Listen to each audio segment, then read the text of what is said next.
Hello. We're at E3. Just waiting for the doors to open. As you can see, there's a massive line waiting to get in. Probably close to, I don't know, 10,000 people, both entrances. Quite a few. So hopefully we'll be able to get inside soon.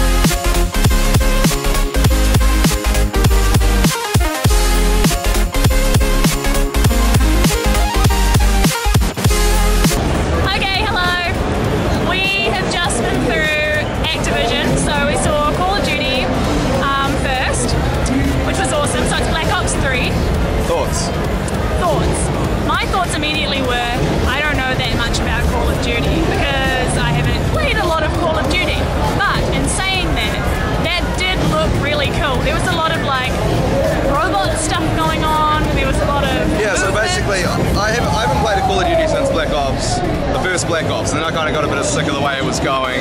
Kind of seemed to be a bit of the same. This was actually a really exciting game. The single player especially doesn't look like a standard single player campaign at all. It looks like battlefields which you are thrown into. It's up to 4 players, and you can you're not forced in any direction. You can kind of dictate, the way you want to fight it. And on top of that, it's chaos. Like, you can't tell what is going on. There's stuff everywhere. There's robots coming down from the rooftops. It is very sci-fi, so if you're not into that and you're into the old school style Call of Duty, it's probably not for you. But if you're someone that was a bit of a Titanfall fan or likes the way that it's going, then you're probably going to be really excited by this. Yeah, that's exactly how I felt about it too. And so then we went and we checked out Guitar Hero Live, which was really cool. So something I didn't know about the Guitar Hero games these days is it's no longer 4 across, it's 3 on top and 3 on bottom of the same guitar. I'll have to do a bit of research to see if that was actually in any of the previous games, but basically I went in, put it on advanced mode and got absolutely destroyed. It was funny. Couldn't hit any of the buttons, so that was all new to me and it took me a while to figure out. And I got to do an epic stage dive off of their stage onto a foam pit, which was really quite fun, so props to them for having a really cool experience. Yeah. They're actually doing something really cool with it as well. Like, you might be wondering what the difference is between the Guitar Hero and the Guitar Heroes of old. They have this mode called Guitar Hero TV, which basically it's like a music channel which you go into, and to be honest, it was really loud in there, and the guy was explaining to me. On demand, basically. That's what it sounds like. We weren't allowed to film it. I think it's a little bit still unannounced, coming, but it looked awesome. Like Guitar Hero Spotify, I guess. You kind of go in and you can, you play against people, you get matched online. A much bigger database of songs to choose from, basically. Yeah. With the name TV, which is a weird name for a music service, I feel. Yeah. Next up. And so then, dun dun dun, we got to see Destiny. Which, to be honest, I wasn't excited for it at all until we got here and kind of saw stuff in the Sony conference, I think it was.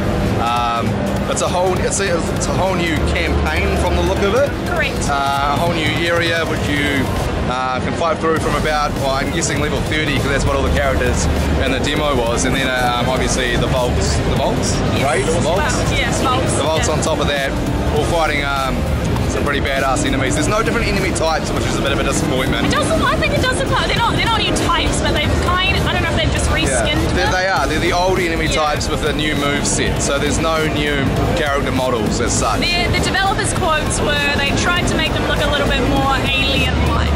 So look out for different looking opponents, but nothing really new coming from them. New classes though. Yeah, new classes is obviously cool. But what I did think was cool was actually basically the main boss in the new expansion. He is kind of in charge of randomly placing enemies throughout your whole kind of game experience. So instead of kind of like knowing in one area exactly what enemies are going to be kind of spawning, and how that we get that kind of repetitive Destiny time going on. I didn't pick that up. Yeah, it sounds like they're going to be randomly just kind of thrown in. Yeah, thrown in a bit more. So there might be a little bit more spontaneity going on with the defeating hordes and hordes of minions. Same minions. Yeah. We did have a play on it as well. The new moves are very cool, the new supers. I played the Warlock. He's got a new super where he's like throwing electricity out of his hands. And basically it was extremely overpowered. We played PvP, we got smoked. But during that the last 2 minutes when I actually got my super, I got like 4 or 5 kills in a row. So overpowered, so it's interesting to see what they'll do with that.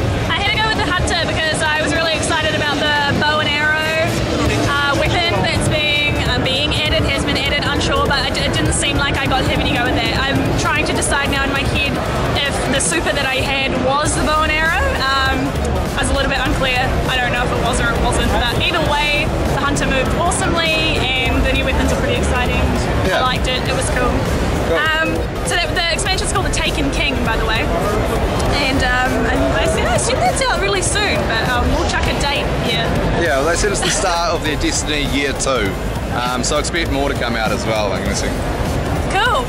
So if you want to read a little bit more in depth about what we thought, we'll probably link to the blog post down below here, and you can check that out and let us know what you think about these awesome Activision games.